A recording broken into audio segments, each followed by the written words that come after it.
so essentially that's what you're doing. You're not really directing them to me or Joe, but the staffers that we have, David Grant, Van Chris, Forrester, expert Forrester. So we're kind of a team here in the process, and so we'll try to team up and respond in that way. We're not trying to direct anything aimed arrows at people, and we want you to be careful about that you're not pointing at somebody. Be gentle.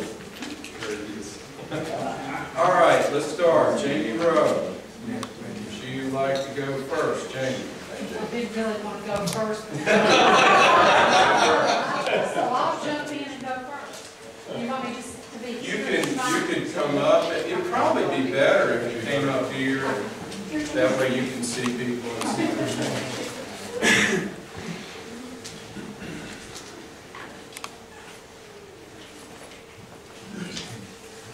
I had some questions and some comments, so if I just go through it. And if it gets to 3 minutes, like I'll say 1 minute or something.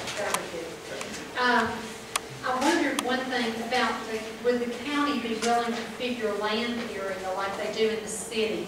And I'm not sure my figures are correct. I didn't bring information with me tonight, but I think they take away 15% of the acreage for roads and things like that. And Buzz can probably correct me on this if I'm wrong.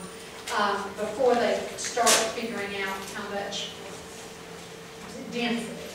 Is that right, Buzz, about 15%? Well, it depends on what kind of zoning you have. If you have a planned zone, the density that you get on a property that's on planned residential, that's the density you get for the acreage that you have, regardless of roads.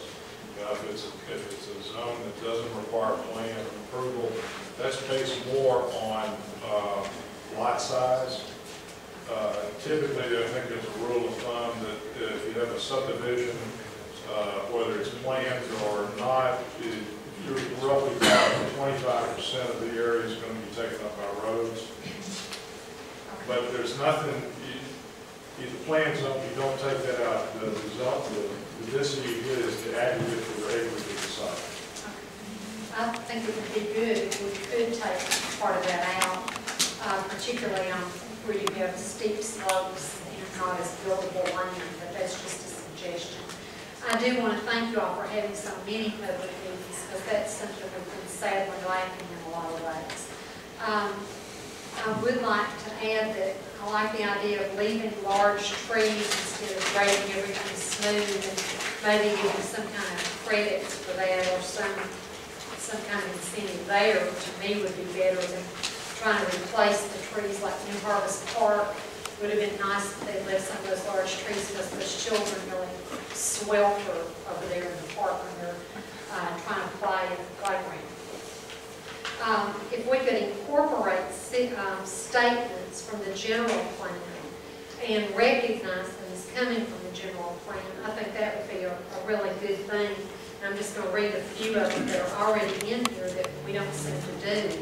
But this is something that we're supposed to be doing.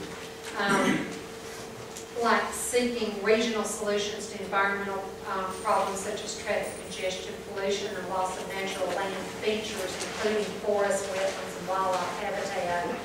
Ridges, woodlands, and waterways should be protected for wildlife and plant habitat. Got two or three others I want to read over here.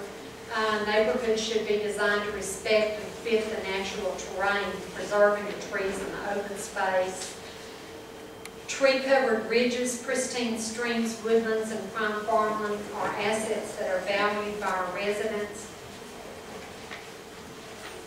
Ridges and steep slopes, including the major ridges running throughout the county and slopes of 15% or more conservation areas. And then avoid creating small, isolated pockets of residential development by encouraging neighborhoods large enough to support cost-effective provision of community. I don't think I need to check that one. Sorry. just ignore that one. I don't think that's it. But under development policies, the one over here is the one I meant to talk about. And you all had identified about restricting the amount of development on the slopes, and, okay, housing density on slopes greater than 25% and so on, and I think floodplains should also maybe be mentioned in that. And I just have one other comment about reducing the building setbacks. That kind of concerns me a little bit because our setbacks are really not that much anyway. And reforestation, to me, it's better to not disturb those things than to try to redo it. And also, if you let someone do a concentration of development, make certain that that open space is going to be retained for a lifetime, because there's some places where they were told that they would retain it. They let them build a real dense thing. Now they've gone back and they're developing it. That's all I'm saying. And and thank you. And what we do when somebody does what Jamie just did, besides the questions that are posed to task force member Liz, and Liz is always taking notes. We go back, we analyze the comments and the questions, and those will be composed later and will be part of the document later. Okay, next. Yes, sir. If I could make a comment about the trees, the key. This is David Vandergriff from UT Agnes, he's a forester. The key to preserving trees is limiting the amount of disturbance and having a plan. If you don't, if you do disturbance around the tree, it will die. It will either die right away, or it will die within a couple of years. So, if that part is adopted, that will go a long ways towards preserving trees on sites. Thank you. Okay, Dennis Colette. Hey, Dennis. How long if I get put together?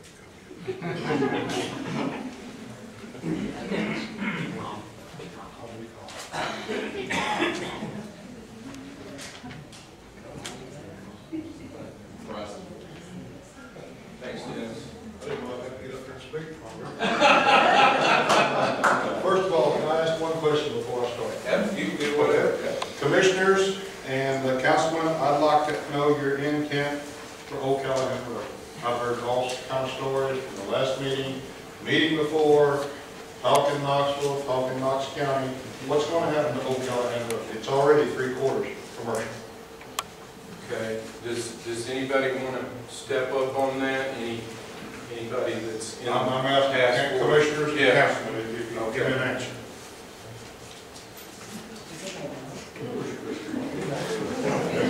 That's what I've got now. All right, I'll take that one. Given it would be my own inclination to support commercial development on O'Callahan, given the way things are going, it seems reasonable that there's the commercial activity is so large in that area that would be a continuation of that would be reasonable. Now, that's not to say that I'd support somebody going to the top of the ridge with something like they did on behind wholesale furniture. I think that's an abominable practice. Okay, that's my take on it. But it's, I think, given what's going on in that corridor, commercial activity in that corridor, that would be an acceptable use in my view. I'll add to that, since a lot of that has come into the city. I haven't voted for all those rezonings personally. The majority of my colleagues have. Rezoning commercial and all that part that's coming into the city. But I would agree with Commissioner Norman. I don't have a problem, given the way Old Callahan's going now, or Callahan, the whole Callahan Road all the way to Interstate 75.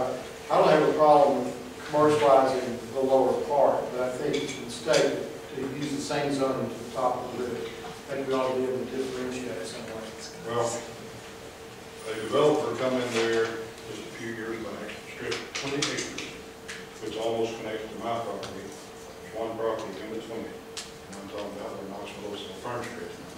And Mr. Harris is putting back into it. He's planting trees in the future and everything, because I talked to him about it.